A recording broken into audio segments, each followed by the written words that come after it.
మీరు ఎవరు ఇవ్వలేరా? సలహాలు ఇవ్వటం చాలా ఈజీ.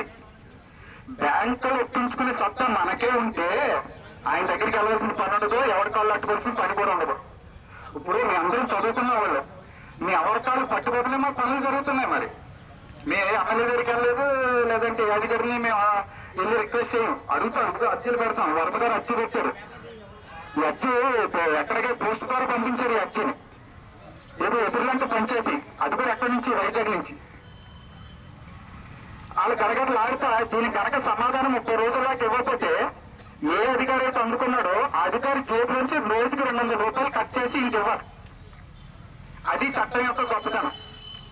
మరి ఆ చట్టం మీకు అందరికి తెలిస్తే ఎక్కడ పడిపోతారో, మీరు అందరూ ఎక్కడ అధికారుల మీద పడిపోతారంటే ఈ చట్టం గురించి ప్రభుత్వం కొట్టు పెట్టేసింది, ఎవరికి తెలియనివ్వట్లేదు. మేము ముందు కాబట్టి ఈ చట్టం అన్ని బయటికి లాగి దీన్ని ఉపయోగించుకుంటున్నాం. అందుకని ఎమ్మెల్యే గారు అడిగితే ఉచిత సలహాలు ఇస్తారు. ఇప్పుడు ప్రాబ్లమ్స్ అక్కడ సమస్య అంతా అక్కడ వచ్చింది. ఇప్పటి వరకు మీకు జరగలేదు పనులు, అందుకని కొంతమంది శంకలు ఉన్నాయి. నేను ముఖ్యం చెప్పేదంటే శంకలు వదిలేసేయండి. దేవుని దయ వల్ల ఎవరి వారు పుణ్యం చేసుకున్న వాటి వల్ల ఇప్పుడు వరకు మన కష్టాల నుంచి బయటికి తీసుకొచ్చే నాయకుడు నిస్వార్థంగా వచ్చాడు బయటికి. మనం గుడ్డిగా నమ్మటమే. ఆ లోక్సత్తా పార్టీ కానీ పోయిందంటే దేశంలో ఇంకే పార్టీ లేదు ఇప్పటి వరకు.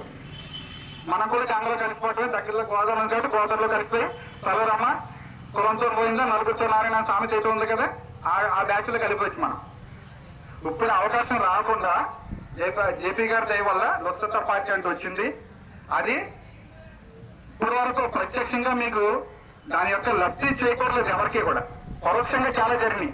ఇదే ఉదాహరణ ఈ సమాచారపు చట్టం. తర్వాత మీరు ఎవరైనా ఎన్నికల్లో పోటీ చేస్తే ఖచ్చితంగా కూడా మీరు ఆ అధికారికి మీ దగ్గర డబ్బులు ఎంత ఉన్నాయి, మీ అకౌంట్లు ఎంత ఉన్నాయి లెక్కలు చెప్పాలి. ఆ చట్టం తెచ్చింది కూడా జయప్రకాష్ గారు. ఇదివరకు అది లేదు. నా దగ్గర 10 కోట్లు 20 కోట్లు ఉంటే నేను ఎవరికి చెప్పాల్సిన లేదు. నేను నాదని స్నేహిస్తాను, ఒక 5 కోట్లు ఖర్చు పెట్టేస్తాను, మొత్తం ఓట్లు కొనేస్తాను, గెలిచిపోతాను. అది తొందరలోనే తెంచేది ఏం చేశారంటే చట్టం తీసుకురావడానికి ఆయన చాలా తీవ్రంగా కృషి చేశారు. అప్పుడు వచ్చిన తర్వాత అందుకే ఈ మధ్య మన పార్థసారథి మంత్రి గారు కూడా, మీరు ఎంతమంది చదువుకున్నారో ఎంతమంది న్యూస్ వార్తలు చూస్తున్నారో తెలియదు కానీ, మన మంత్రి గారు పార్థసారథి గారు ఆయన కొన్ని కేసులు ఉన్నాయి, పోలీస్ కేసులు. ఆ కేసులు నామినేషన్ వేసేటప్పుడు చెప్పకుండా దాచేశాడు ఆయన. మరి దాచేసే చట్టం మరి ఆయనకని తెలియదు. మరి చట్టం ఉంది, మరి అందుకే చట్టాలు చేయమని చెప్తారనమాట. ఏది ఎమ్మెల్యేలు ఎవరో చట్టాల జోలికి వెళ్ళరు, తెచ్చే ఆల్కే రిస్క్ అని. ఆ చట్టం ఏం చేశారు, నిజం ఎప్పటికైనా బయటపడుతుంది. ఈ మధ్య బయటపడింది. ఇదిగో మన పార్థసారథి గారు ఈ నామినేషన్ చేసేటప్పుడు ఇన్ని కేసులు బయట పెట్టలేదు. ఇమీడియట్ గా కేసు ఫైల్ అయింది ఆయన మీద. ఖచ్చితంగా ఆయన జైల్లోకి వస్తాడు, అది ప్రూవ్ అవుతుంది. అందుకని మన సో చట్టాలను మనం చేయాలి. మన సమస్యలు ముందుగా పరిష్కరింపబడాలంటే చట్టాలు చేయాలి. ఈ వరం గారు చెప్పినట్టు చట్టాలు మీరు రోజు మీటింగ్ వచ్చారు, ఏదో బ్రహ్మాండంగా రేపే పని అయిపోద్దంటే అదే అసంభవం. ఎవరైనా చెప్పారంటే మిమ్మల్ని మోసం చేస్తున్నట్టు ఒక రంగు అనుకోవాల్సిందే. అందుకని ఇప్పుడు తెలుగుదేశం వాళ్ళు కాంగ్రెస్ వాళ్ళు ఇప్పుడు వాళ్ళకు ఓట్లు కావాలి. సో అందుకని ఓట్ల కోసం ఎన్నైనా చెప్తాడు. తెలుగుదేశం నాయకుడు ఏమంటాడు, ఈ డిమాండ్లు చూసి ఏమైనా మేము ఒప్పేసుకుంటాం, బియ్యంతా నేను చంద్రబాబుతో మాట్లాడతాం అంటారు.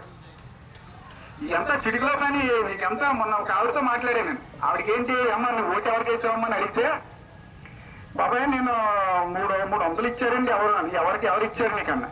300 ఎవరు ఇచ్చారో అలా చెప్పలేదండి, నేను అడిగాను కానీ ఉంచుకోమ్మా నీకు ఎందుకు అని.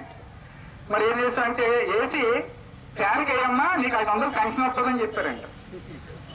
మొన్న బై ఎలక్షన్లకి 300 ఫ్యాన్కి వేస్తే 500 పెన్షన్ వస్తుంది నీకు అని చెప్పారంట.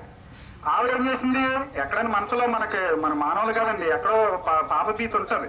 మన నాయకులకు ఉండదు కానీ మనకు ఖచ్చితంగా మన సామాన్య వాళ్ళకి పాపభీతి ఉంటుంది. అందుకని వాళ్ళు ఏం చెప్తారంటే మీరు తప్పులు చేయొద్దు, మిమ్మల్ని దేవుడు శిక్షిస్తాడు అంటాడు. వాళ్ళు చేసేయన్ని తప్పులే, పెద్ద పెద్ద తప్పులు. అందుకే అందరూ జైల్లో ఉన్నారు. సో ఆవిడ ఏముందంటే ఆ 300 తీసుకుని 100కి 10 రూపాయలు చెప్పుకుని దేవుడి ముందు లేచిందంటండి. ఎందుకు ఆ పాపం అంటుకోకుండా ఉండాలి. 100కి 10 రూపాయలు చెప్పుకుని 30 రూపాయలు వేసేసి 300 దగ్గర ఉంచుకుని ఫ్యాన్ గుర్తు వేసేసింది. మరి ఏందమ్మా 5 రూపాయలు 500 పెన్షన్ వచ్చిందంటే ఎక్కడ వచ్చింది బాబాయ్? ఆ ఫ్యాన్ గుర్తుకి ఓటేయటం వల్ల వాళ్ళ పని జరిగిపోయింది. ఆ 300 కొట్టి ఓటు కొనుక్కున్నట్టు అది. ఆ 300 పెట్టడం వల్ల వాళ్ళు పని జరిగిపోయింది.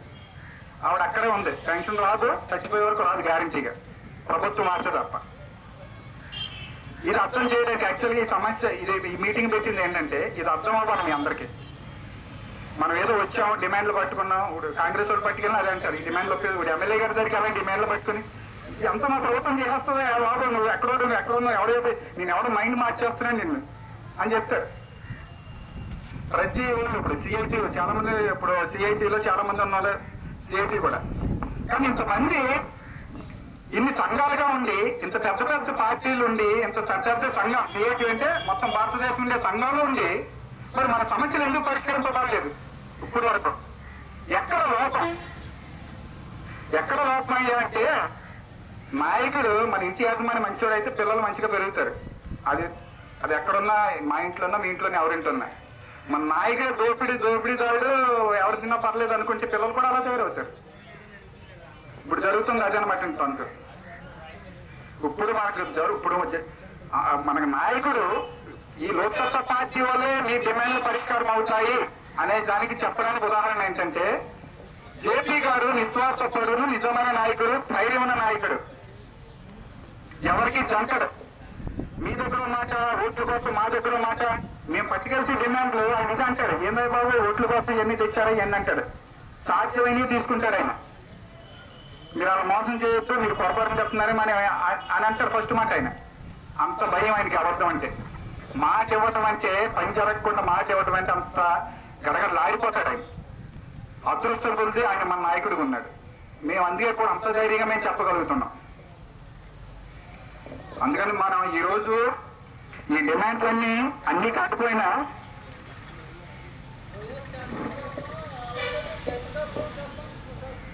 చెప్తా జగన్ గారు అభిమాన మీరు